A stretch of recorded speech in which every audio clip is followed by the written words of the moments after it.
All right, welcome to the Nathaneal Podcast. Today we have a returning guest. Our conversation before was cut short because of my internet, but I appreciate you for hopping on again.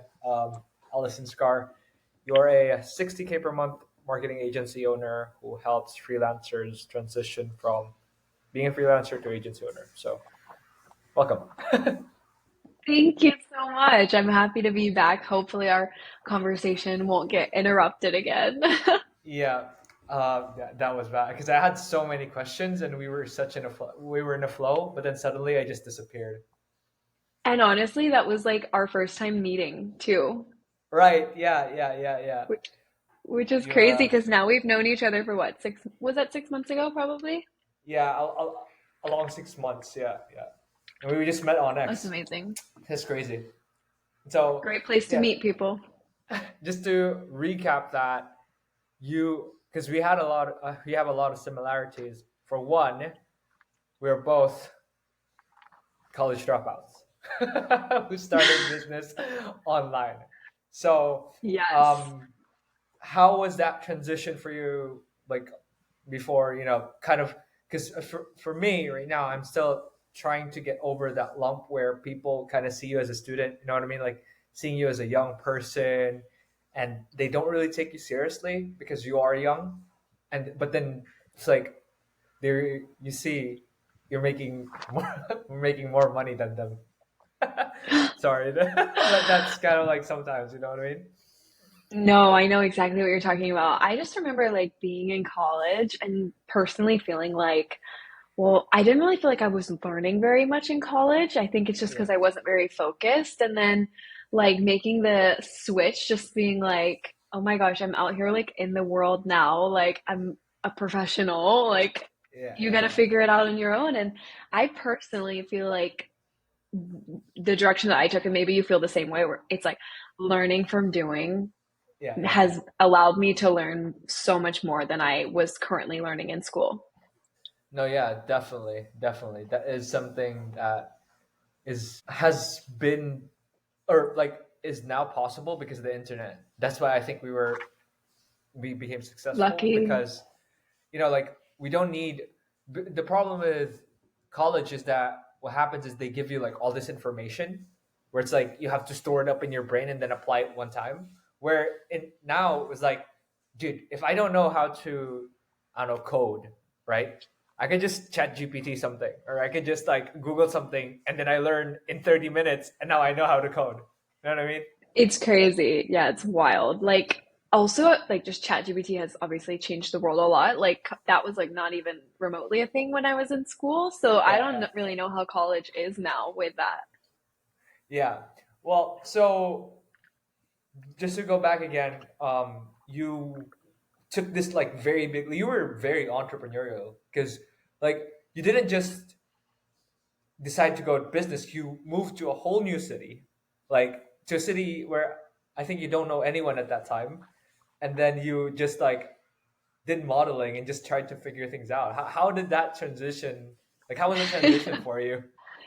Yes. Okay. So I was in college and COVID happened, and I was living in the student dorms. So I remember my college sending us an email like, hey, you have to get out for a few weeks. Like, there's this virus that's going around. And so I went home, like back to my parents' house, and I was like, oh, I just want to be free and on my own. And I had a friend, she lived in Miami, and I came to visit her. I didn't know anyone other than her, and somehow I got signed to a modeling agency, and I was like, oh my gosh, this is my dream life. Like, I'm gonna move here. And I just like went back home to Georgia, sold everything that I owned because I really didn't have any money, and moved to Miami. And so it was definitely a journey. I did modeling for about a year, Mhm. and I realized I wanted to create a career that had a little bit more stability. Mhm. And so I started my entrepreneur journey. I started my freelancing journey, learning how to work for myself. How do I find jobs? Where do I Mhm. like do this? And then after freelancing for 2 years, I was like, cool, I'll start my own agency. Right. But you mentioned before that you actually, it wasn't really like a decision where you're like, Huh, you know what would be cool? An agency. You were more like, oh my God, how do I like fulfill these clients who need much, much more? Literally, like I feel like it was such a natural evolution, and that's why I feel like it's just like such a natural evolution to go from freelancer to agency owner because what happens when you're freelancing is like you and maybe you've like also experienced this. Like you start to get these clients that like come back to you for multiple things and you start to build these relationships with them and then they start to ask for more from you. And Yeah. you're like, okay, great. Or maybe you're even in a position where you're like, okay, well, I want to find more stability and or I want to scale or I want to like focus on what I'm really good at. Yeah. How can I do this? So Yeah. that's kind of what happened for me. Like I started having clients basically asking me like what else do you offer? What else do you do? And I was like, well, what else do you need? And I started just kind of like taking market research based on like what people were telling me and formulating like what I thought an agency looked like for me. No, yeah, I definitely get. I mean, right now, I the reason why I might be transitioning there somewhat, like I'm already actually building a team slowly. Um, but the reason why I might be doing that is because, for me at least, I'm still in a way employee mindset where it's like I do the job, I get paid, but then like I have all this money sitting on my bank account, but and I don't have time to spend it because I'm kind of stuck in my computer doing the work. And so it's like I'm thinking it would make much more sense if I took that money that's sitting there, like pay someone to do like the other things so that I could actually use the extra money to like, for myself, if that makes sense. Totally. I think like your role definitely changes when you like start your own agency and you like start hiring people.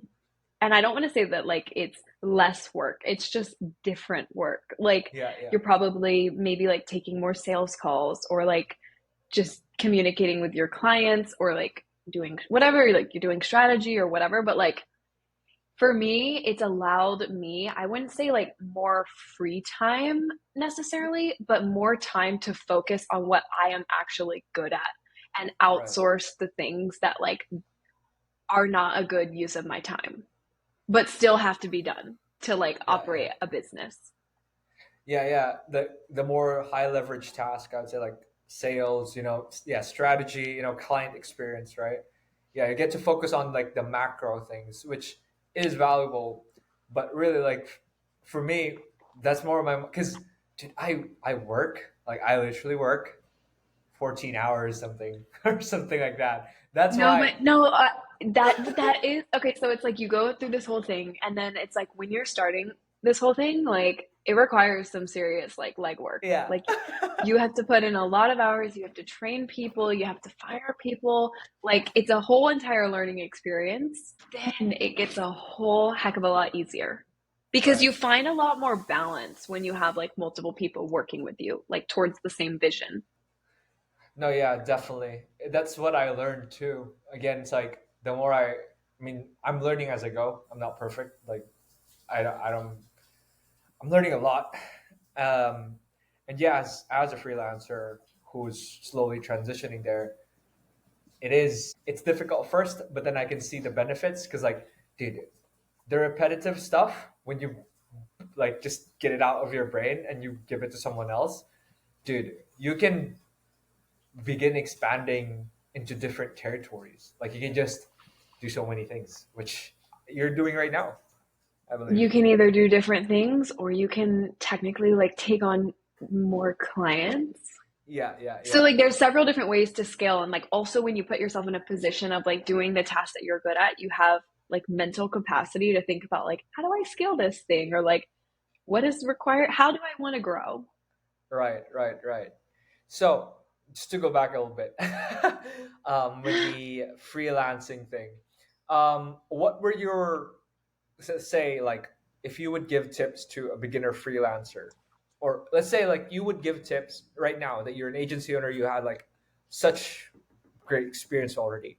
If you were to go back to Ellie like 4 years ago, when she was still beginning as a freelancer? What would you tell her? Just stay consistent, show up every single day. I Right. think it's like advice that no, it's like so basic and nobody wants to hear this, but it's like show up every single day, um, build good relationships with your clients because, and I feel like I've talked about this at some point, maybe like on Twitter or something, but um, when you start building these relationships with clients where they trust you and they love you, and then like in a year you come out and you're like, hey, by the way, I just want to let you know, like I started an agency, they're going to be like excited to support you. Mm, So I think client relationships is really important. And that sometimes means like over delivering. Like what I yeah. did in the beginning of my like freelancing journey, I did this for a really long time, was like if they got one thing from me, I'd like include a little extra. And I feel like it always ensured that they'd hire me again because they felt like I like cared about the project.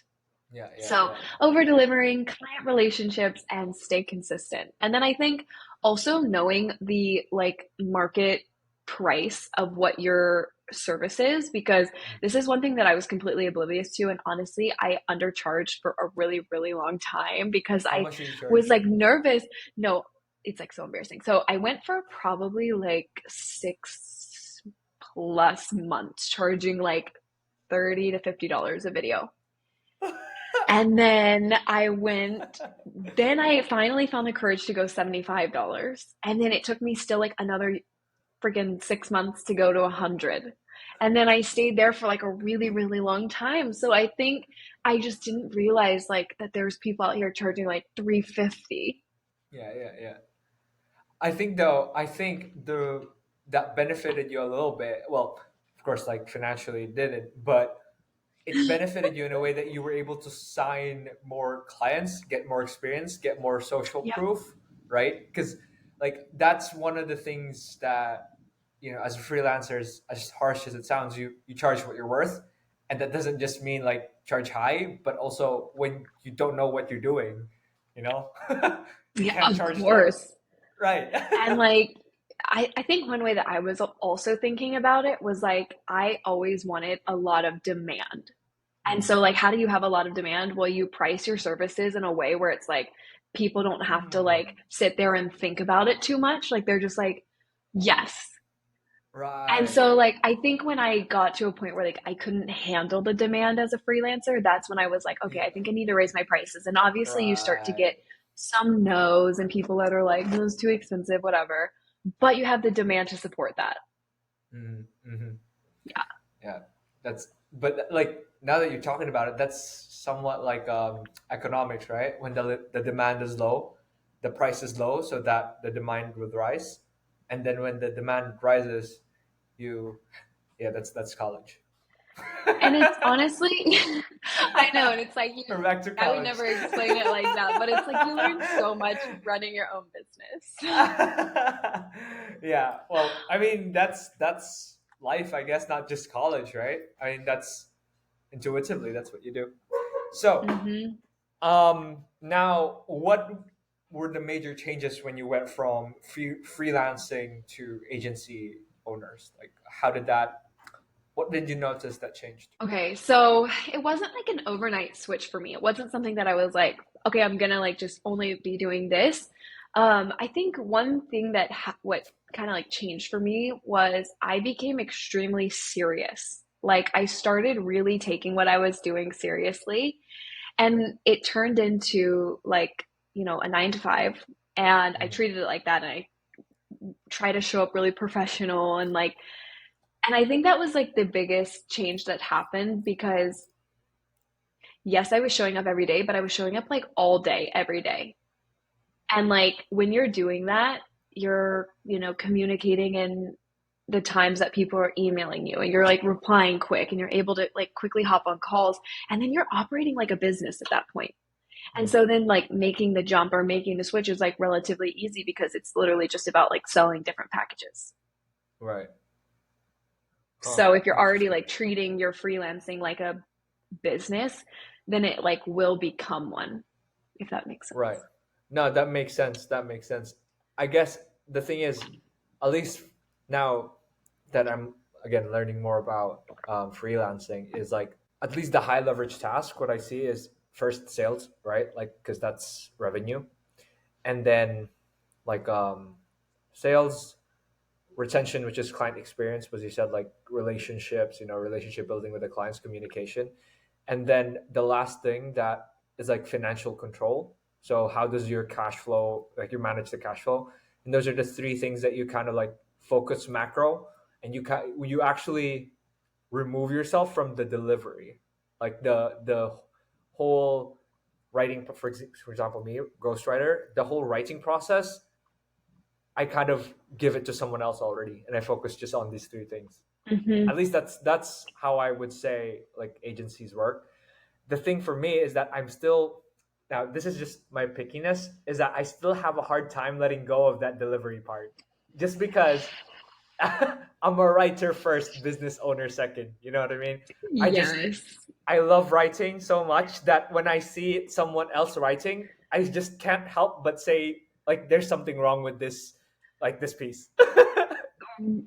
I feel that so much. And I think, okay, so I think there's like a few pieces to this where it's like you can either like spend the time to train someone properly Yeah. and even like train them in a way of like, this is the branding of this person that you're writing for, kind of. Yeah. Or, and this is like I feel this so hard because like there's a control element. Like even I experienced this for a really long time in my agency where I was like, no, every single video is like needs to be kind of like made by me and produced by me and edited by me, and like Yeah. Yeah. you Yeah. can Yeah. only do so much as one person.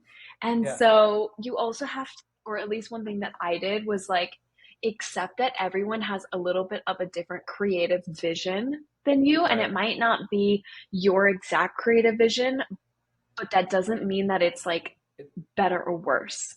right. Doesn't mean that it's bad. 'Cause it's just different, right? It's just different. Yeah, because like even for me, like, so we do like user generated content videos for our clients. And it's like, I will give like a creator like a brief and I can have like an idea of how I would have executed that brief. And Yeah. then when I get the video back from them, I'm It's like, like oh it's my exactly God, different. this is not at all what I meant, but Yeah. it's perfect in its own way because it's like them Right. kind of. So Right. I think Right. it's Right. really just about like making smart hires and then just like literally telling them everything that you know so that because like you're only as good as your team is. So, and being able to like have a relationship where you're like giving them constructive criticism, like Yeah. even like, hey, next time maybe try it like this. And it's hard to like be that patient sometimes as a business owner where you just want to like literally shake somebody and you're Yeah. like, Yeah. how does this not make sense to you? But it's like, maybe they just don't know that. No, yeah, definitely, definitely. I feel that when I'm like, yo, it's just so simple, bro. Like you just do this, It's But think like about how many reps you've put in to make it right, that simple. yeah, yeah, yeah, and like the information that you've been exposed to, right? The culture that you grew into as well. Yeah, that's definitely something. So, but one thing that you did say you were stuck for a long time in 2000, like that's the shift actually that during your freelancing days, you were stuck at 2000 for like a long time. But then when you went to agency, you went to like 10, 20, 30, now 60K, like really quickly. That's the power of an agency.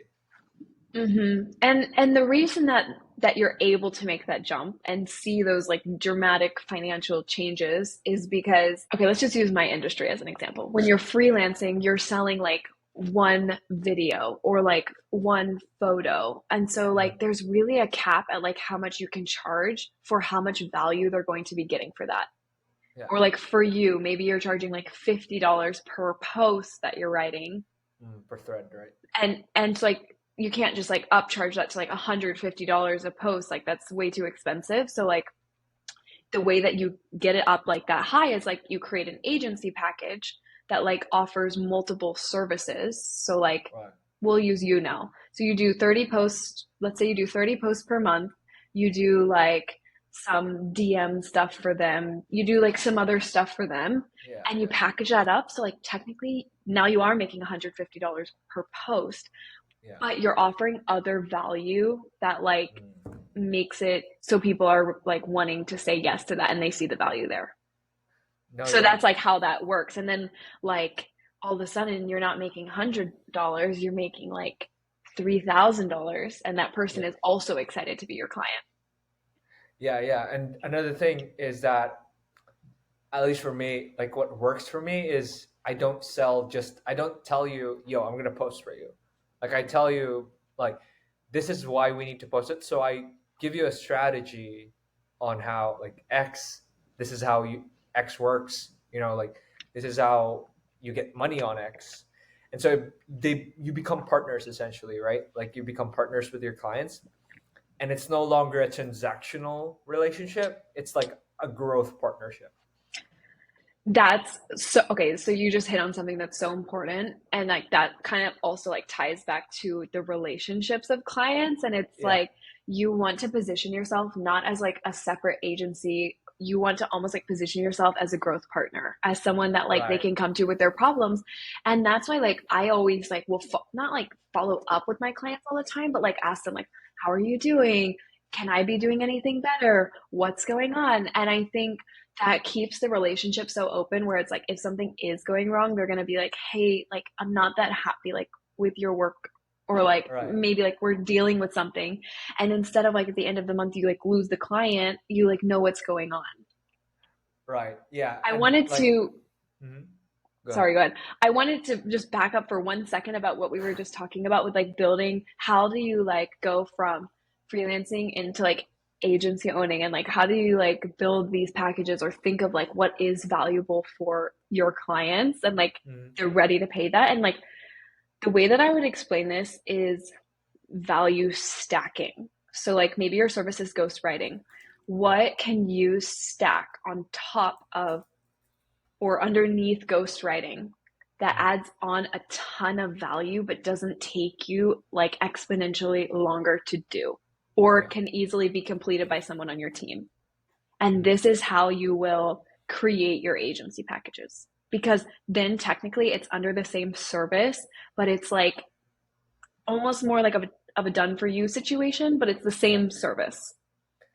Yeah. I think like the way you think about it is more like, how do you, how would you frame this? Like the whole is greater than the sum of its parts, where it's like, um, in different ways, a post, like posting videos, DMs, these things, if you sell them separately, they are like cheap. But then when Yeah. you bring them all together and you say, I'm going to deliver this in a targeted way for you to make money, it becomes like this whole new thing where it's like, it's not just posts, it's not just DMs, it's not just videos, it's a strategy that will get you money, right? Yes. Literally. Okay, so you're like literally just building your agency right now. This makes me so excited to hear, because it's like it is, but tell me that you agree. The journey is you start as a freelancer, you get really good, you learn Yeah. what the heck you're doing, and then your demand goes up, you start to see the market from like the angle that you're in now, and you Mm. build these packages. Yeah, yeah. That's actually what's funny is I didn't do that in agency, but that happened to me in real life in freelancing. Because what happened is at first I was just doing email courses. And then I noticed my email courses don't work if there's no social media traffic. So I did X ghostwriting. So that's two services now. And then I realized that it still didn't work if I didn't write newsletters. So I basically did the whole thing. And then I realized that doesn't work if I don't send DMs. So now I'm sending, so like, I do every single thing, and it takes more work, it takes more time, but like the again, the return on how you will like price it, it's no longer just one like priced per post. It's now, yo, this is the value that I give to you, and I'm Mm-hmm. just gonna get like 10% out of it. Like I can take you to 20K, 10K, something like that, and then this only your payment 3K per month. So Yeah. it becomes a no-brainer. Absolutely. And especially like if obviously like if you have case studies, or like if you've taken people through this journey, and people can tell when you've taken someone through this journey when you're on a call with them, and just like the way that you answer questions, the way Mhm. that you are like talking about your service, they can know like, oh, this guy like clearly like drives demand towards people from his ghost towards their services from his ghostwriting. Like, I want to work with him. Right, definitely. That's and again, that's experience though. And so I think what you said was on the dot there with where you kind of like need to go through freelancing to understand it. Yeah. Because I feel like if you try to just jump immediately into agency owner, which is what a lot of people do, and I'm not saying that that doesn't work. I think it can work, but I think that you're a little bit at a disadvantage because you haven't been in that industry. You Yeah, don't yeah. understand the type of clients that you're going to be working with. You don't understand what their needs are, what like pain points you're supposed to be solving. You also like don't have as good of a view of like what's going to happen in the next 6 months because you're not like embedded in it. Yeah, yeah, yeah. Yeah, that's it's also like I mean when you expose yourself to the market, you also or like to the work, you already know how the work is to be done. And so in a Yeah. way you can like tell people this is how things should be done, which is like Hmm. way easier. Because like when you just hop into agency owner, you have no fucking idea like if they're doing the right things or not, or like your team members are Yeah. doing the right things or not. Let's talk about like, okay, back up to like the beginning of your freelancing journey. Remember like how I'll talk about my journey because I don't know Okay, go about you. ahead. I was I was so desperate. Like any like gig that was thrown my way, I took it and I was so excited about it, even though it was like low paying and sometimes they needed revisions and they were a complete nightmare of a client. Yeah. Okay, so now let's talk about an agency. If you just start an agency off the scratch like that, you're probably going to be desperate. You're going to get low quality clients because you're just scraping for anyone and you also don't know how to spot like a nightmare client Yeah. coming your way because you're not like sure like what does a nightmare client ask for? And like you don't know you don't always know where your boundaries are if you don't Mhm. start from freelancing because like for me I realized through freelancing like oh I don't want to offer like copywriting and like branded photo shoots and like blah blah all the other things that I thought I wanted to like include in my agency package. Right, right. Because freelancing kind of forces you to somewhat specialize along the way, right? Because like I just think that you'll find like more success if you specialize because like then your exact like target market can know that like you are the right fit for them. yeah, yeah, yeah. No, that's really something that is valuable because like when you specialize, it also makes your life easier. You get So more, much easier. you get paid more, and your life's easier. And like you're not like sitting there being like, oh wait, what am I offering this person? And then like, how am I gonna? You're like, I already know what I'm offering this person, and I already know that I know how to deliver this service. Yeah, yeah, yeah, definitely. All right, so um, go back. Crap, I forgot what I was gonna ask earlier, I'm but so sorry. We were talking about making the jump, I think. right. So like the agency owner, oh right, we were talking about 10, 20K, 30K.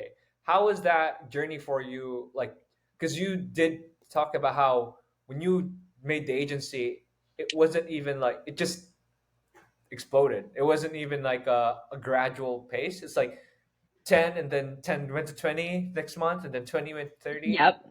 Yeah. I feel like, okay, before that happened, I feel like one of the hardest things that I went through was figuring out what I was selling. And I know that this sounds like so dumb, but I was like honestly confused on like what my agency packages were. And Mm, I kind of just like mentioned this, but it's like I tried to have more of like an a la carte type of service where it was like just too many things that don't go together.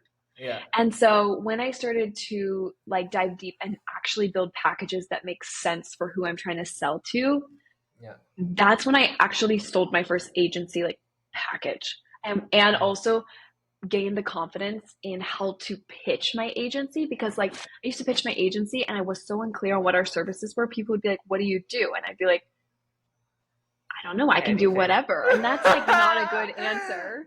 Yeah, yeah, Yeah, yeah. exactly. And So like I think that there was two things that kind of like came into place before the growth started happening. I figured out my packages, and then I practiced. I know this sounds a little dumb, but I practiced my elevator pitch. Like, how do I explain what I do in 30 seconds? And Okay. the reason that this is important is like you can quickly explain it over DMs or like in a comment.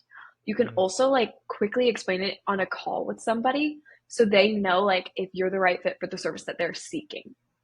mm, So anyway, once I was clear on my offer and I was clear on how to pitch it or like what I was selling, um, I started selling a lot of agency packages. I started um, just targeting the same exact people that I was for my freelancing services and just telling them about my agency packages. And so yeah. I was running the agency by myself for a really long time. And I got the agency up to like, I think the best month running it alone was like 12,000. And I was like really like grinding that month. And then I ended up hiring my first employee and we immediately went to 30,000. And I was like, oh my gosh. Well, and it's like kind of like obviously that would happen. Like now you have like a second hand like helping you with all of this. Yeah. And then we ran it for 6 months or so. And then I hired another girl and it went to 60. So it was just a fast and crazy journey, but I definitely believe in the power of like, hiring people and like making smart hires and then like, training them and being really patient with like their learning. Yeah. Yeah. Because it helped me to grow so much without feeling the resistance. Yeah. That is I'm gonna admit that's my biggest bottleneck right now. Like hiring is my biggest bottleneck because like just putting the giving the wheel to another guy and like being the navigator kind of like I wanna drive it. And like another thing about hiring people, and like I don't feel like enough people talk about this, is like it's expensive to hire people. And I don't mean paying them. I mean Mm. it's expensive to train them because That you time, have right? to take at least a week. Yes, and you have to, but it's like an investment in your business. So it's like if you make the wrong hire and you're wasting whatever, you could Yeah. be wasting like $5,000 training them. Yeah. So I think it's really important to make like while you're interviewing them, make sure you understand like what their future goals are, Yeah. and then like the best way that they work also. And then I think, sorry, to just like add one more thing onto this is like my first hire was a complete like I missed one of the hires in there, but okay, sorry, I forgot about that one. But like my first hire was like a really bad hire. And I think it was a bad hire because like I was a really bad leader and I didn't know how to explain what I needed her to do. Hmm. And I also didn't understand where my time was best well spent. Right. And so like I ended up having to like fire somebody. So I think if you're clear, so I would before you even like think about hiring someone, I would get really clear on what are you hiring them for? Because unfortunately, like you're an entrepreneur, I'm an entrepreneur, you can't hire somebody to be you. You and I, like, we can do, our sales calls and we can do our service and we can do our marketing and we can do our, blah, blah, like every piece of it. Yeah. When you're hiring someone, they can do like one or One two of those specific thing. things. Yeah. Right. Yeah. Yeah. Yeah, but like it's gonna turn out better. But like I tried to hire somebody to like be me and it just did not work. Definitely. It's that's something I learned the hard way too. It's like, well, we're still working together, but like as I continued to work with him, I was like, okay, he can't like do Yep. everything that I do. Like because I was confused. I was like, yo, it takes me 2 minutes to do this. Why do you need a week? Like, why are you telling Hmm. me that you'll give it in a week? It's literally just copy paste. And I'm like, oh, oh. I feel that. And like that's another thing that's like hard is like me and you like I can sit here and get through like 25 tasks in like Yeah. 3 hours. And like when I would give like someone else work, like they would do 5 tasks in one day and Yeah. I'm like, what is Jesus going on Christ. here? But people aren't like as fast. Like you gotta remember, people who are able to do all of this, they're probably entrepreneurs themselves. Right. So they don't want to work with someone else. They don't want to work for someone else. No. And so I think that's where that level of patience comes in, and like just try to be transparent with them. Like, I didn't like this. I did like this. I'm kind of expecting you to be done within this time frame. But it doesn't happen overnight because you have to remember that you put in so many reps for you to be able to get it to 2 minutes or however long it takes you. Right. Yeah. Yeah. This is a coaching session for me. It, it's a I'm getting. process and you have to just be very patient. Yeah, definitely. All right. So just to go back to what you were talking about, figuring out what you were selling, and I think that's something that's really important when you're a freelancer, because the worst thing that you could do as a freelancer, at least like what I've learned, is that when you say what you said, basically like, what do you offer? And you're like, I can do anything. Like you do everything, anything for anyone. Like that's, you're not a freelancer. You're not, you're already an assistant, like you're Mhm. basically positioning yourself as an assistant, a VA that gets paid less. I feel like also just a second kind of like adding on to that, I guess, is it's really hard to be great at multiple things. And Mm, so if you're sitting here and you're saying, I do copywriting and social media management and email marketing, it's like, well, what do you do well? Because at that point, they're not really getting anything great. They're just mm, getting several things mediocre. And that's one way that like I position our agency is like, yes, we only do one thing for you, but we do it like really, really well.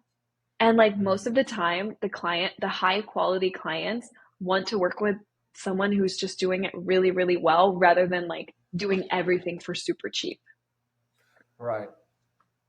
But I used to think like I needed to offer everything to be able to find these bigger clients and close these higher ticket packages. But like that is just not true. I definitely think you need to value stack it in a way that makes sense for what you're selling so that they feel like they're getting a lot of value for what they're paying, but I don't think that you need to offer like extremely different services.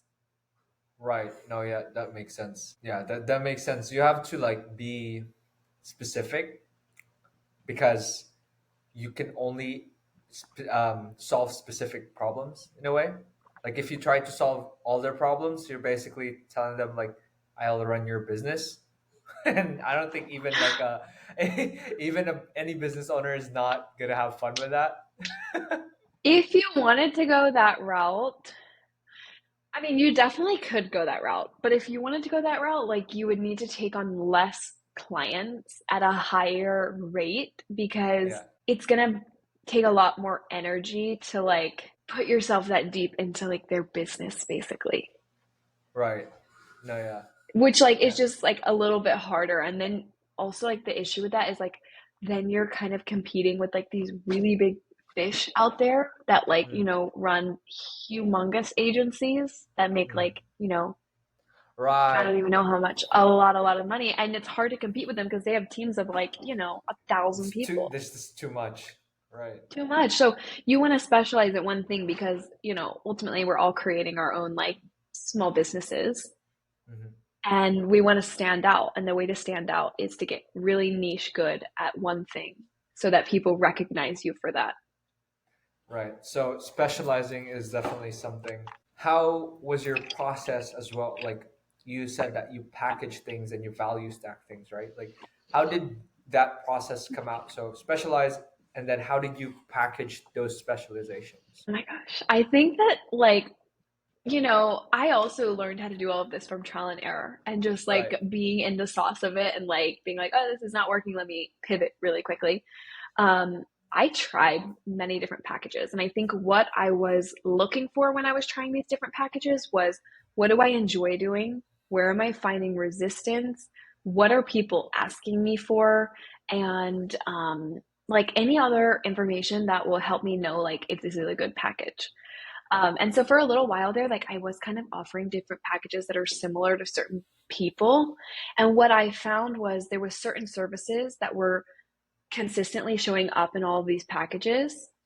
And that's what I grouped together. I think Mm. that you don't need to do it like that. That's the way that I did it because I was like in this trial and error like situation. But Right. I think like now that I've been through this, I think what I would do is like zoom out, think about what you do, think about what services coincide with that. What else do they need? Okay, so let's talk about like my business, like user generated content. Okay, so you could either take this two directions. People either need help with creative strategy, UGC, and like ad management. Or that third one could be like social media management. Or it could be like influencer partnerships. But it's like stacking it in a way where it makes sense for you and the brand. And I just didn't really understand how to do this when I was first starting this agency because I didn't know what my initial service was. So like I think a really important detail to this is like figure out what you want to sell and then craft your package around that. So like for you if it's ghostwriting, like maybe you do like ghostwriting, email marketing, community engagement.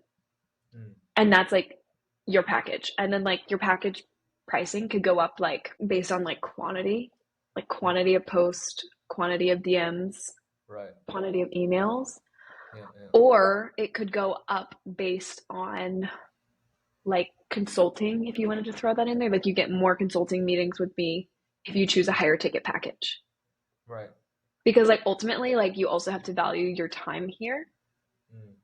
It just depends how you want to structure it. There's many ways to do it, but I think that what I would do if I'm trying to like think about how to formulate an agency package is like figure out what service you like to do that you're good at and then work backwards. Right. So in a way, it's like you look at the promise that you want, how you fulfill it, and then you kind of so it's like there's this whole package, and then you can like okay, I'll do 30 videos, and the 30 videos is what's gonna get you to 10K per month. But I also do 20 videos if that's just what you like, and that's kind of like what your budget is. Or we could also just do 10 videos, something like that. Exactly. And I think the value in that is like sometimes people like even if they do have the finances and even if it is what they want, they're still nervous to like make an investment or whatever. And so maybe they want to go with like a lower ticket package, but they still want to try you and they're still really excited. But like once you provide a really good service and a really good experience for them, maybe like 1 month later they're ready to upgrade into a higher package Mm. or maybe like 6 months later they become like a really consistent client for you and like end up wanting a different package. So I think that there's a lot of benefit in having multiple tiers of packages as well, because if you don't, you're closing yourself off to people that could potentially be really good clients. Right. It kind of opens like puts your foot in the door in a way, right? Like when you offer like a small ticket first, like a Yep. ticket opens the doors. So I feel like I so told you this, but like a long time ago, this was like one of my freelancing clients that paid me $30 a video. They I worked with them for a really long time. And to be honest, I always just like honored that rate. I know that's like not great, but I always honored that rate. And they ended up turning into a $12,000 a month agency client for me. yeah. And that was like huge for me when I started my agency. Obviously, that gave me a ton of stability. Yeah. Um, and I think, well, I mean, the whole story goes like I realized then they were taking up my whole bandwidth and I ended up firing them and just going my own path. And that was super rewarding for me. But I do think that's why it's important to like build these relationships because you never know like what it's going to turn into. No, yeah, definitely. That's something that I also have been that I realized because some of my I also do consulting like where I help other ghostwriters like grow. And some of them I just tell them like, yo, look at this guy, he wants to work with you and he's just very hesitant. If you give him like just something for free, like a free post or a free something, the likelihood of him buying from you and you getting his connections is like infinitely more valuable than you trying to force him into a 3,000 deal, Yeah. right? And you also, well, and this is like speaking on something in itself. It's like that is an entrepreneur mindset. Like you cannot be short-sighted if you want to like start your own business. Like it is a long journey and it's not like an overnight journey. And I think that that's where a lot of people fall off or get frustrated is like even if you are a professional, even if you have been doing this for a year, like sometimes you still are giving a little bit more away than you think you're worth, but it ends up having such great return. Yeah.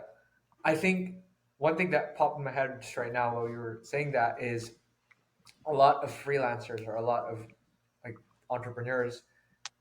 I think one of the things that are holding them back is that desire for money.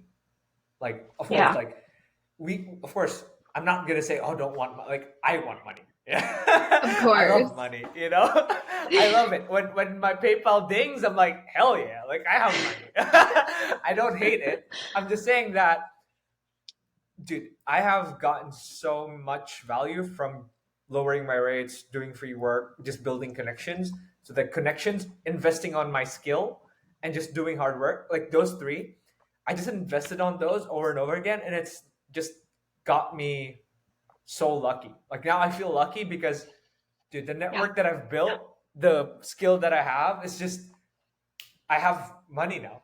It's just flowing. It works so backwards than what you would think. And I think that that's where a lot of freelancers get hung up is they're like, oh, let me raise my rates and like almost nickel and dime people until Right. they're like, because you have to just think how much value are they actually getting from this one post that I'm writing for them? Okay, well, if it's not necessarily like, you know, you just have to think about it like that. But some people are like, well, how much could I get for it? And then, like, you're Right. not building any long term relationships or any rapport with anyone because at the end of the day, they're going to feel like they got ripped off because Right. maybe like it didn't perform the way that they were expecting for the price that you were charging. And then, like, they're Mhm. disappointed. And then you just lost a client that could have been a big client for you. 100%. 100%. So, okay. Yeah. I love this conversation so much. Another thing that I did want to talk about is your pricing, because that's one of the challenge. I mean, you've also faced it. Like as you mentioned right now, is like $30 per video. So, how did you approach pricing, freelancing and agency wise? Like, how was your mindset I behind remember being really nervous about raising my prices like every it? Right. time. And I think one thing that I did to kind of get over this is I did some market research and I was like, okay, people are charging more than me. And then this is gonna sound a little crazy, but I would like practice, like even in the mirror, like saying my pricing because you don't want to like be on a meeting or something and someone asks you your pricing and you're like, 2000. Like you sound Yeah. so unconfident. And if you're like confident in what you're selling and confident in the rates that you're charging, like people aren't going to question that. But if you're sitting and you're like, 2000 and like, oh, but you know what? I'll give you a discount because why not? Like they're going to then like go lower than that. Yes, it's like, and I used to do that. Like I used to like get so nervous. And okay, so I think in terms of like raising my prices, I just practiced like, and I remember like even going on some meetings to be like, I'm going to tell them my new rate. I'm going to tell them my new rate. And then I would say my old rate and I'd just be like way too nervous. So, you know, the worst thing that can happen is they say no. And like the best thing that they can happen is they're like, okay, whatever.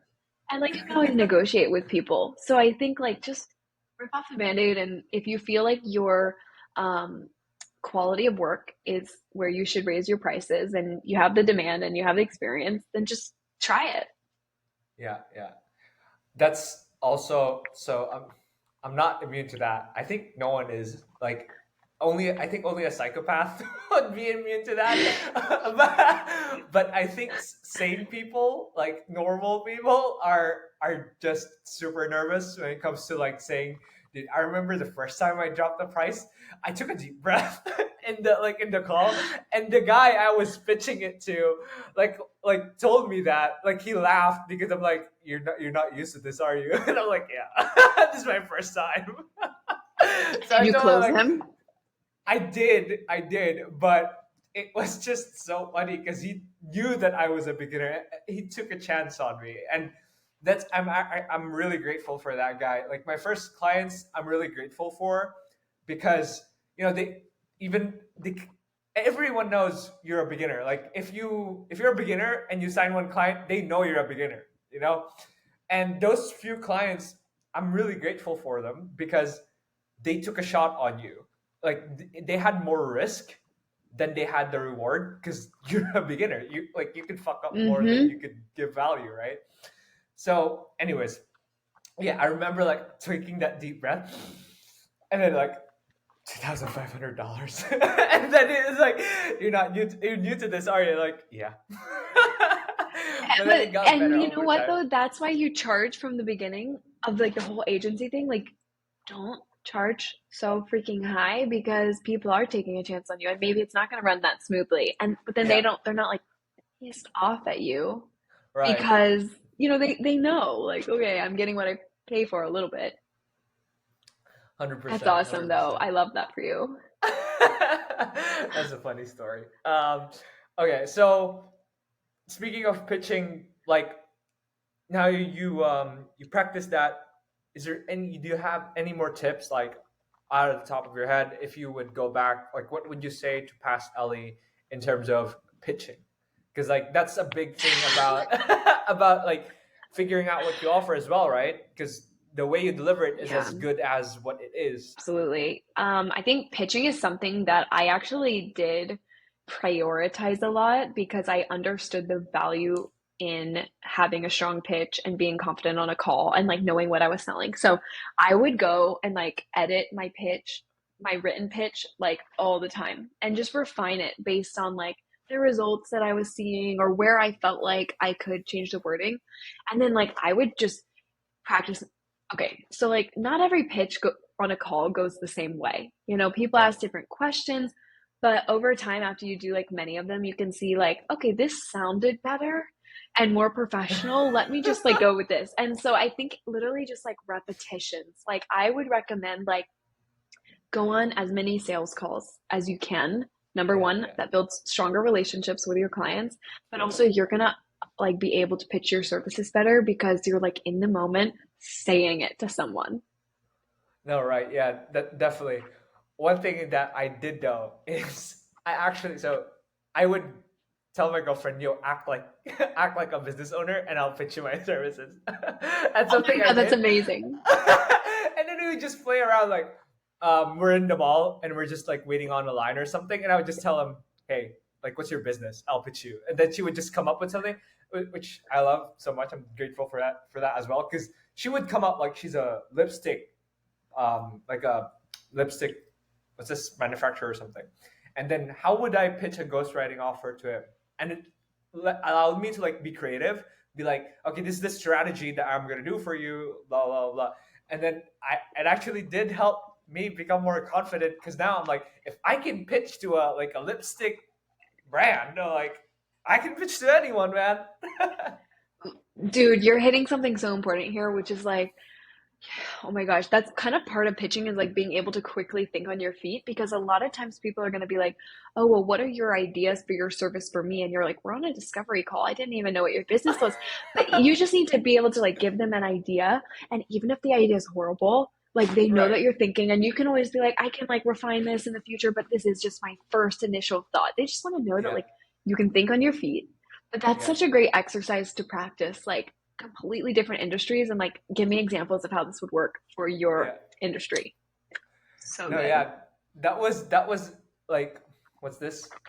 I promise you that, or I'm like, there's so many times in my life where I got into a sales call and I pulled something out of my ass.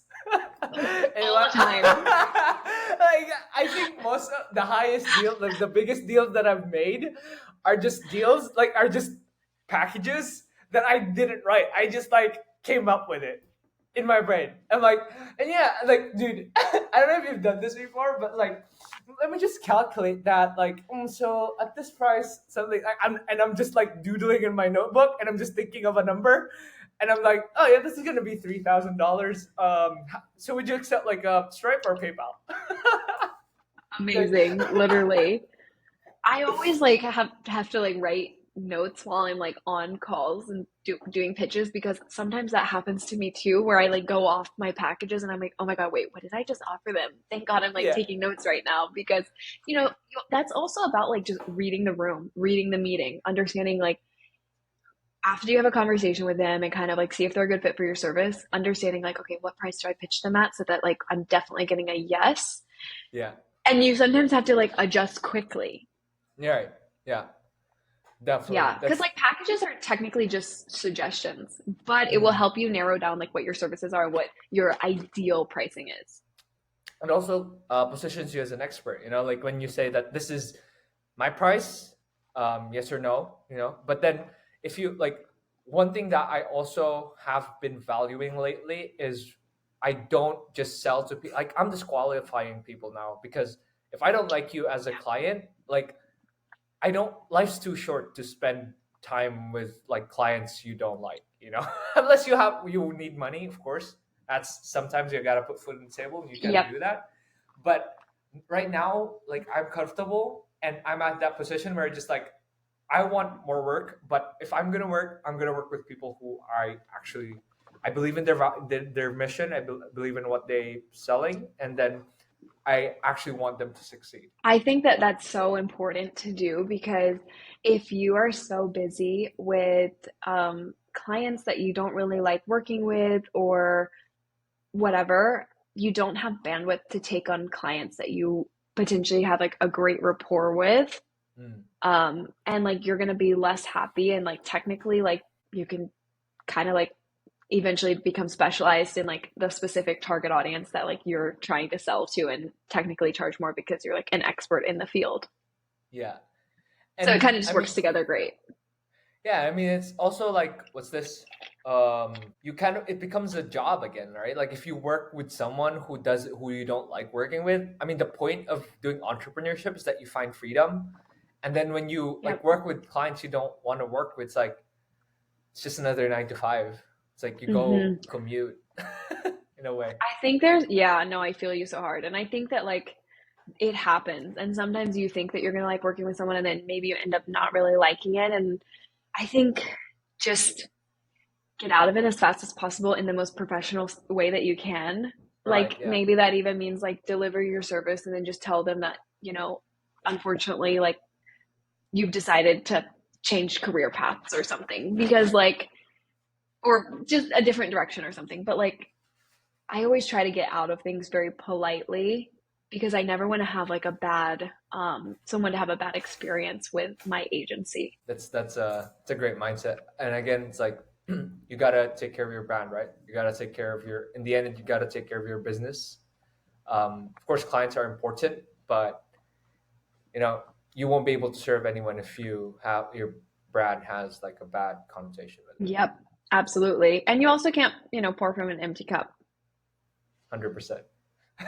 So All yeah. right, it's been a fun conversation. What I want to ask, like your future plans, because I know right now that you are launching something like Yes. So I have a few things that are in the works. So I just launched a workshop, an offer building workshop. We're going to dive into how to build your offer, how to build your packages, how to pitch those packages.